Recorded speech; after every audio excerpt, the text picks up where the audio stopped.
aos irmãos para uma oração.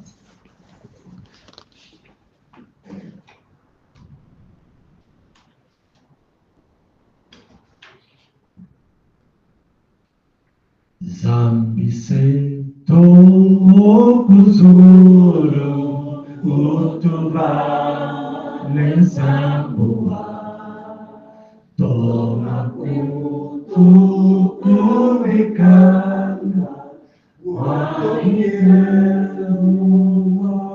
zambi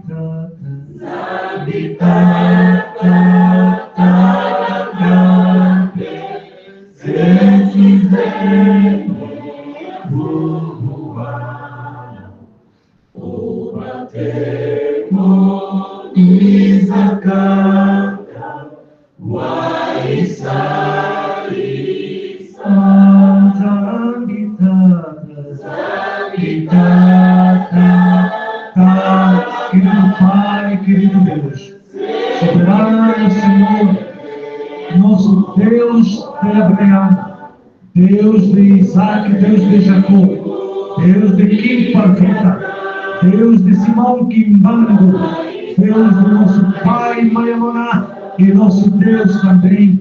Te glorificamos, te santificamos, porque tu, Senhor, és digno de toda honra e glória, Pai. Rendemos graças a Ti e te pedimos, Senhor, que o Teu Santo Espírito flua sobre nós e sobre os nossos corações, para que nós possamos ouvir a Tua boa nova, para que nós possamos ouvir a palavra que vem do Teu coração, para que nós possamos, Senhor, guardar, para não pecarmos contra Ti, Senhor. Seja conosco, Pai, Senhor, amolece os nossos corações, para que nós possamos ouvir, Senhor, a Tua palavra, Pai. A palavra, Pai Santo, que nos conduz, que nos faz viver, Senhor. A palavra, Senhor, que nos faz, Senhor, exaltar a Ti, Pai. Em nome do Pai, do Filho e do Espírito Santo. Amém. Amém. Igreja, aleluia. Amém. Bem, amados, mais uma vez, o Senhor assim nos abençoou para neste momento nós ouvirmos a palavra que vem do seu coração, para que nós possamos guardar e sabermos um pouco mais do seu reino. E o tema que nos traz hoje é o crente no meio da tempestade, e que vai ser baseada com o texto bíblico, Mateus capítulo 14, versículo 22 a 33, e pedimos ao nosso secretário para que possa fazer a leitura e nos ajudar nesta síntese.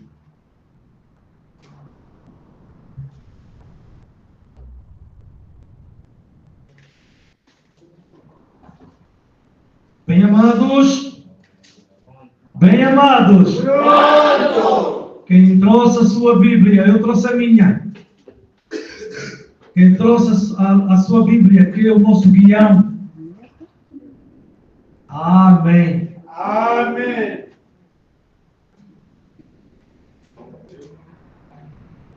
São Mateus, o capítulo 14, o versículo 22, o versículo 33. Nós podemos considerar ou ter a usar a expressão São Mateus ou Mateus. Amém, igreja? Amém. Mas nós estamos habituados a usarmos São Mateus.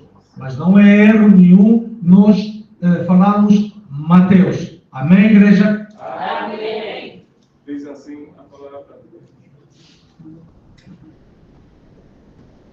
Então aproximaram-se os que estavam no barco e adoraram, dizendo: És verdadeiramente o Filho de Deus. E tendo passado para a outra banda, chegaram à terra de Genezaré. E quando os homens daquele lugar o conheceram, mandaram por todas aquelas terras em redor e trouxeram-lhe todos os que estavam enfermos. E rogavam-lhe que, ao menos, eles pudessem tocar a orla do seu vestido, e todos os que tocavam ficavam sãos. 22 a 33. Perdão, 14, 22 até 33. Que tem como título Jesus andando por cima do mar. E logo ordenou Jesus que os seus discípulos entrassem no barco e fossem adiante para a outra banda, enquanto despedia a multidão. E despedia a multidão, subiu ao monte para orar à parte. E chegada já a tarde, estava ali só. E o barco já estava no meio do mar, açoitado pelas ondas, porque o vento era contrário. Mas, quarta vigília da noite, dirigiu-se Jesus para eles, caminhando por cima do mar. E os discípulos, vendo-o caminhando sobre o mar, assustaram-se, dizendo: é um fantasma, e gritavam com medo. Jesus, porém, lhes falou logo, dizendo: tende bom ânimo, sou eu, não temais. E respondeu-lhe Pedro e disse: Senhor, se és tu, manda-me ir ter contigo por cima das águas. E ele disse: vem. E Pedro, descendo do barco, andou sobre as águas para ir ter com Jesus. Mas, sentindo o vento forte, teve medo. E, começando a ir a fundo, clamou, dizendo: Senhor, salva-me. E logo Jesus, estendendo a mão, segurou e disse-lhe: homem de pouca fé, por que duvidaste? E, quando subiram para o barco, acalmou o vento. Então aproximaram-se os que estavam no barco e adoraram-no, dizendo: és verdadeiramente o Filho de Deus. E tendo passado para a outra banda, chegaram à terra de Genezaré. E quando os homens daquele lugar o conheceram, mandaram por todas aquelas terras em redor e trouxeram-lhe todos os que estavam enfermos. E rogavam-lhe que ao menos o pudessem tocar a orla do seu vestido. E todos aqueles ficaram sãos. Amém! Amém! Igreja, aleluia! Amém! O texto nos contextualiza que antes de Jesus andar no barco, ele sai de uma missão que ele tivera feito milagres da multiplicação de pães e peixe. E Jesus ordenou os seus discípulos para que fossem à outra margem. E quando os seus discípulos subiram o barco, depois de eles estarem no barco, surge a tempestade. E quando surge a tempestade, eles ficaram todos atemorizados. E eles disseram: o que é que podemos fazer se nós estamos no meio do mar? Então, para nós sairmos daqui do meio do mar, para irmos à beira, poderemos morrer. O que é que poderemos fazer, igreja? Aleluia! Amém!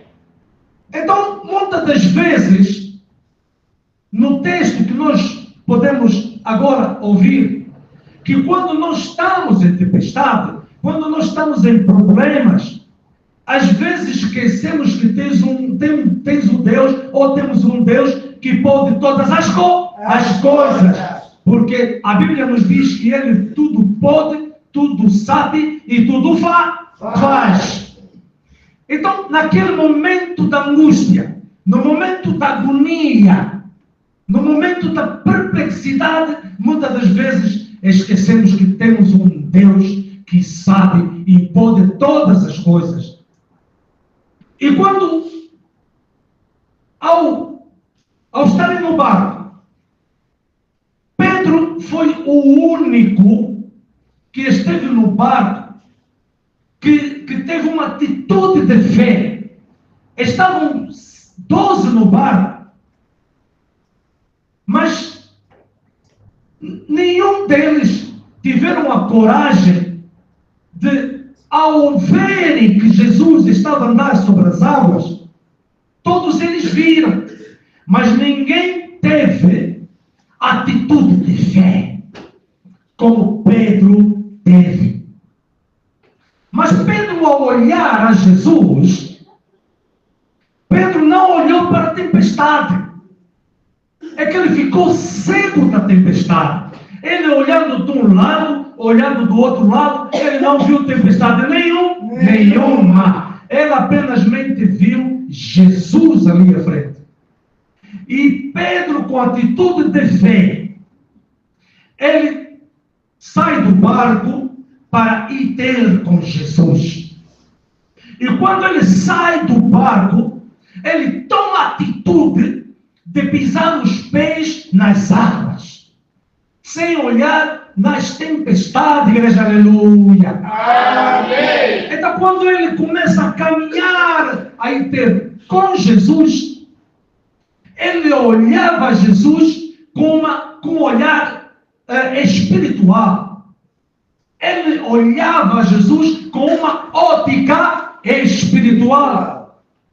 Por isso, quando nós temos problemas, quando nós estamos doentes, quando nós estamos com atrocidade, com dificuldade, desempregados, nós temos que olhar esses problemas que nos assolam com uma ótica espiritual. Nós temos que olhar com um olhar espiritual para que nós possamos saber como podemos colmatar essa necessidade, que é o nosso Deus, o nosso Jeová Sabaoth, que nos ajuda nesses momentos. Por isso, Pedro, com atitude de fé, ele foi andando e ter com Jesus. E quando ele olha a Jesus, ela ainda pergunta a Jesus, com dúvida, sem incredulidade nenhuma. Ele diz, Senhor, és tu? Jesus responde, sim, sou eu. Então, Senhor, deixa-me ter consigo. Então Jesus disse, então, vinde. Pedro continuou a caminhar com atitude de fé. E quando Pedro olha nos lados, ele conseguiu ver a tempestade. Ele conseguiu ver o mar bravo, porque ele desviou o olhar a Jesus, igreja, aleluia. Amém. Ele desviou o olhar e ele olhou no mal. Ele olhou na tempestade. Ele olhou nos problemas. Então, tudo isso que ele viu fez com que ele começasse a duvidar. Então, quando ele começou a duvidar se ele podia chegar diante de Jesus, porque ele também estava a andar sobre as águas. Igreja, aleluia! Amém. E quando ele começa a caminhar sobre as águas com medo, porque aquilo que ele via começou a ser consumido pelo medo. E nós sabemos que quando nós temos medo, começamos a ser alimentados pela incredulidade. E quando nós temos incredulidade, então começa a vir a falta de credibilidade, a falta de crença, a falta de esperança. Começamos a ter perplexidade, sem sabermos se dá, se não dá. Nós muitas das vezes temos essa situação. Porque o que nós devemos fazer quando nós temos problema não é colocarmos os problemas diante de Deus. Igreja, aleluia. Amém. Não é colocarmos os problemas diante de Deus. É colocarmos Deus no problema.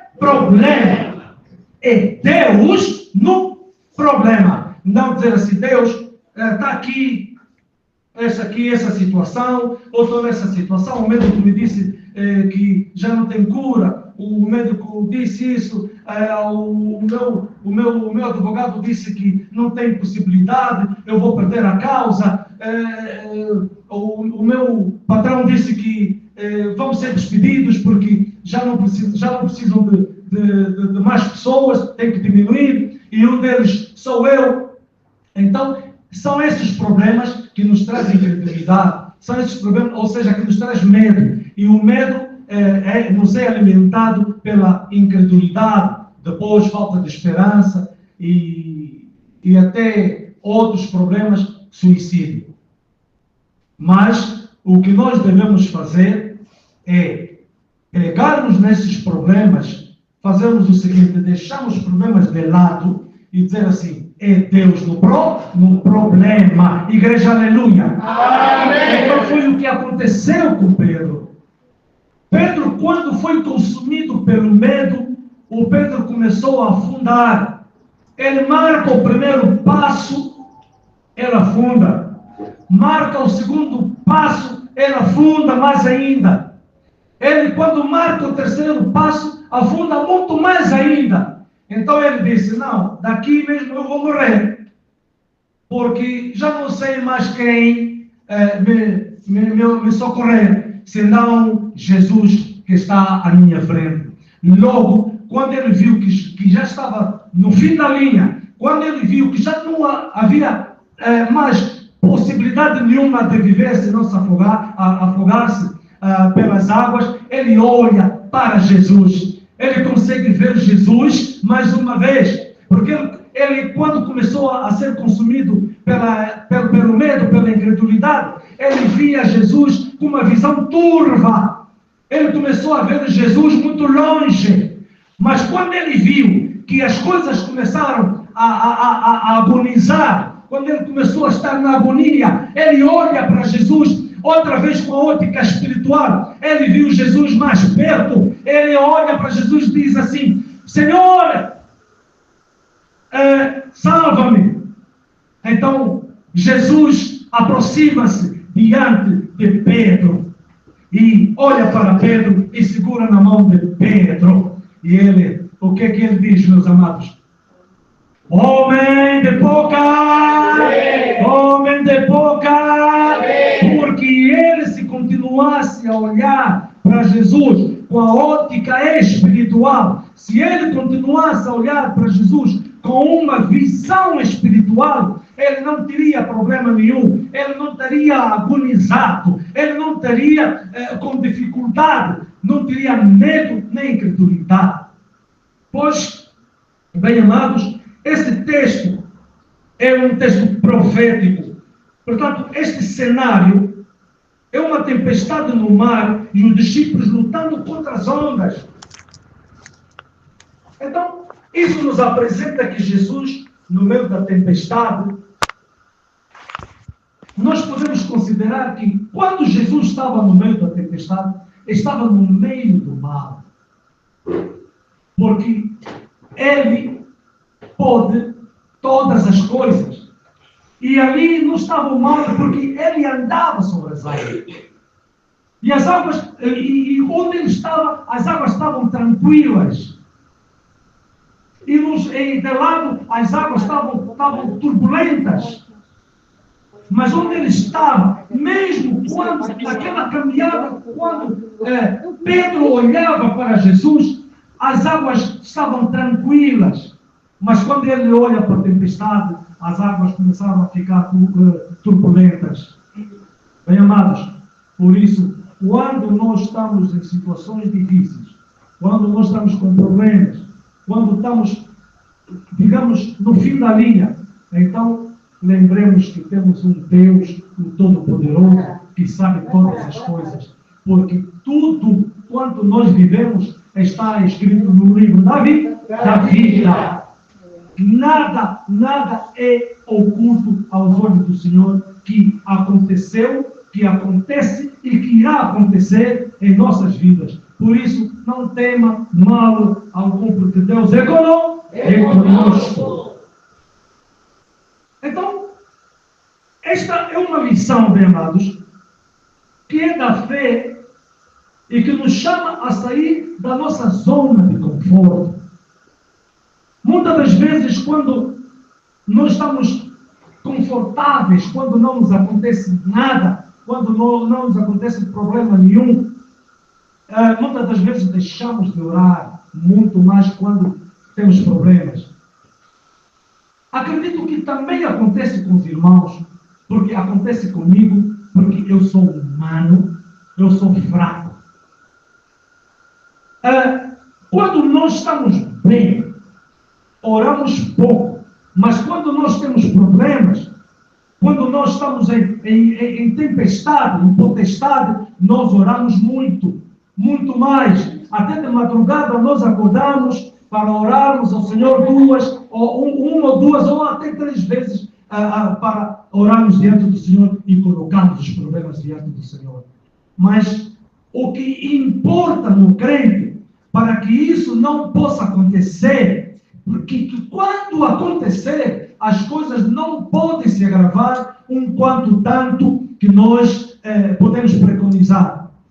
Por isso é que eu digo muitas vezes, sejais firme na oração para ser calmo na aflição. Sejais firme na oração para ser calmo na aflição. Por isso, bem amados, sejamos firmes e constantes em oração para que no que possa acontecer, não nos aconteça com gravidade, porque o Senhor conhece os seus ungidos.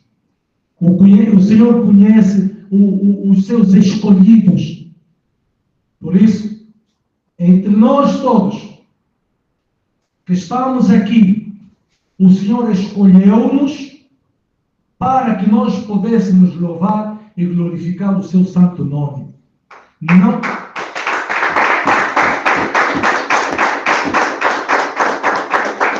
Igreja, aleluia! Amém. Não viemos em vão. Deixamos os afazeres, deixamos coisas, pagamos até combustíveis, bilhetes, para nós virmos na casa do Senhor. Assim, o Senhor sabe o quanto Ele reservou para nós, porque não é em vão que nós estamos cá. Um dia veremos o resultado disto que nós estamos a fazer, desta graça que nós estamos a fazer de Deus. Por isso, a Bíblia nos diz que Deus não é homem para que minta, nem filho do homem para que se arrependa. A sua palavra não volta vazia. Por isso, bem amados, este é um ato de fé que o Pedro teve. Quando Pedro desce do barco e caminha sobre as águas, o barco representa segurança e controle do homem. E o ato de descer do barco é um passo de obediência e confiança. Igreja, aleluia. Amém. Então é uma lição que a fé requer ação, mesmo diante das incertezas, mesmo diante das incredulidades, mesmo diante das faltas de esperança. Mas quando nós temos atitude de fé e colocamos a nossa fé em ação, pusemos a nossa fé em ação, tudo nos vai bem diante do Senhor, porque Ele é contigo e comigo. A igreja, aleluia. Amém. Igreja, aleluia. Amém. Então, no momento da dúvida, Pedro vê o vento e começa a afundar, que já tivemos falado. Isso significa que a luta entre a fé e o medo. E quando Pedro clama, Senhor, salva-me, é porque ele já não tinha solução. Porque ele viu que já estava no fim da linha. Então, esta é uma lição que nos ensina, quando tiramos os olhos de Deus, quando tiramos os olhos de Jesus, somos vencidos pelas circunstâncias. Igreja, aleluia. Amém. Então, em Hebreus, o capítulo 12, o versículo 2, nos diz, olhando para Jesus, autor e consumador da fé, o qual, pelo gozo que lhe estava proposto, suportou a cruz, desprezando a afronta, e assentou-se à destra do trono de Deus. Porque ele enfrentou os problemas. Ele foi desprezado antes de subir a cruz. E quando ele subiu a cruz, ele dizia que estou a ser consumado. Porque o povo de Deus está a ser remido dos pecados. Porque eu vou me entregar diante da cruz para que o meu povo, que é chamado pelo meu nome, se pode salvar através da minha graça. Porque a minha graça vos basta. Igreja, aleluia. Amém. Porque pela cruz nós fomos salvos. Porque não há crente sem cruz. E não há cruz sem Cristo. Igreja, aleluia. Amém. Nós fomos remidos dos nossos pecados. Nós fomos consumados diante da cruz através do sangue do Calvário. Derramado no Calvário. Através do sangue de Jesus derramado na cruz do madeiro. Nós somos salvos. Somos remidos pelos nossos pecados. Porque a graça do nosso Senhor nos consumiu. Nós somos consumidos pela graça. Nós vivemos pela graça.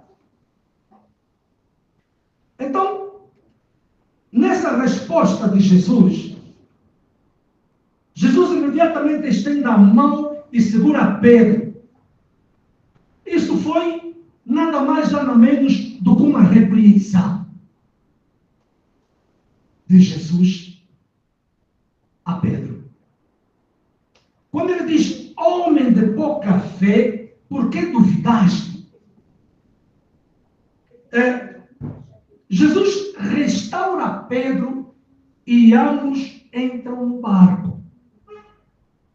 Isto é uma lição que nos ensina que Jesus está sempre pronto a nos levar quando falhamos. Quando nós saímos fora da presença, mesmo pecando, Deus está sempre conosco. Porque em Romanos, o capítulo 8, o versículo 1, nos diz, nenhuma condenação há todo aquele que está em Cristo Jesus. Por isso, bem amados, quando andamos segundo o Espírito e quando não andamos segundo a carne, tudo nos vai bem. Então, em 1 de João, o capítulo 1, o versículo 9, nos diz, se confessarmos dos nossos pecados, Ele é fiel e justo para nos perdoar os pecados e nos purificar de todas as injustiças. Por isso, quando estamos na presença, quando buscamos o Senhor verdadeiramente, o Senhor nos responde. O Senhor perdoa os nossos pecados. Em 2 de Crônica, bem, mas são 12 horas, oremos.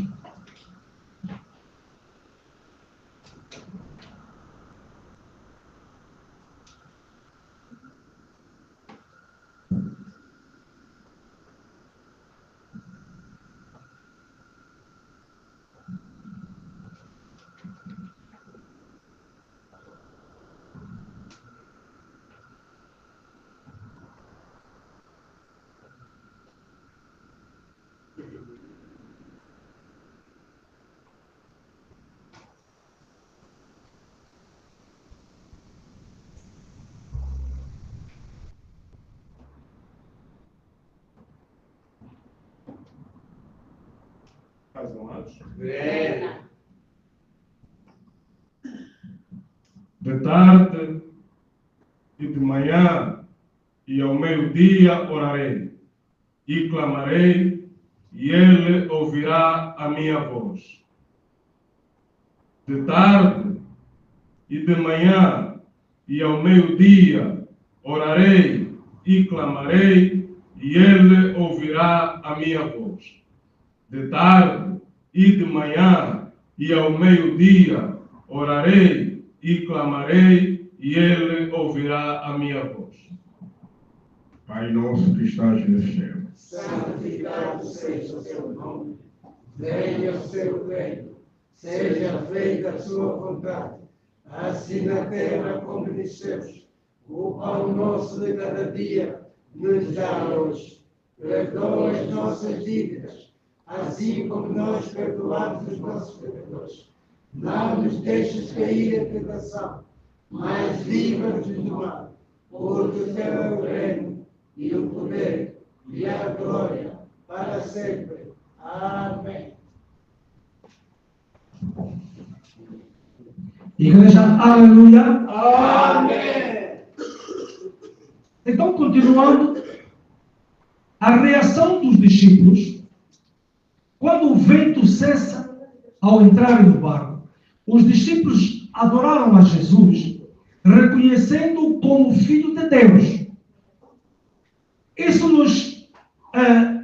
nos leciona que os desafios fortalecem nossa fé e levam ao reconhecimento da soberania de Cristo.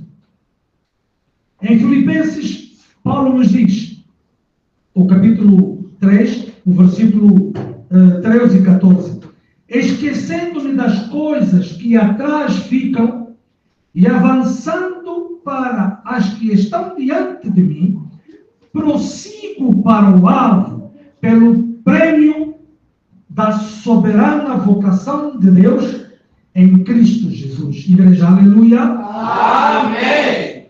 Então isso nos indica, nesta aplicação e prática do crente, identificar nossos barcos, as nossas limitações, o nosso aconchego de conforto e medo. Ouvir o chamado de Jesus para confiar nele em meio às tempestades da vida. Manter os olhos fixos em Jesus, independente das circunstâncias. Portanto, meus amados, nessa história, nós não colocamos as circunstâncias em Deus, mas colocamos Deus diante das circunstâncias. Nós não colocamos as circunstâncias diante de Deus, mas colocamos Deus dentro da circunstância. Reconhecer que mesmo nas falhas, Jesus está sempre presente para nos resgatar. Porque os planos de Deus nunca são frustrados. Igreja, aleluia. Amém. Os planos de Deus em nossas vidas são infalíveis. Porque nós somos projetos de Deus. Por isso, quando Deus coloca a sua poderosa mão em nós para nos proteger como menina dos seus olhos, é porque nós somos escolhidos, nós somos propriedade exclusiva de Deus. Nós somos os ungidos, sacerdotes reais, nação santa. Igreja, aleluia. Amém. Por isso, continuemos a glorificar o Senhor para que continuemos a ser projetos de Deus. Igreja, aleluia. Amém. Conclusão. Deixando o barco é um convite à fé, à obediência e à dependência de Deus. Jesus está sempre conosco, mesmo nos ventos e ondas, prontos para nos sustentar e fortalecer nossa confiança, ou seja, a nossa confiança em Cristo Jesus. quando estamos no barco, confiemos no Senhor. Não estejamos só no bem bom, mas temos que ter atenção que a qualquer momento pode surgir tempestade em nossas vidas. Então o barco começa a naufragar quando nós perdemos a fé. Eu quero pedir encarecidamente a nossa mestre do coro para que nós cantemos só o cabo da nau. Igreja, aleluia. Amém.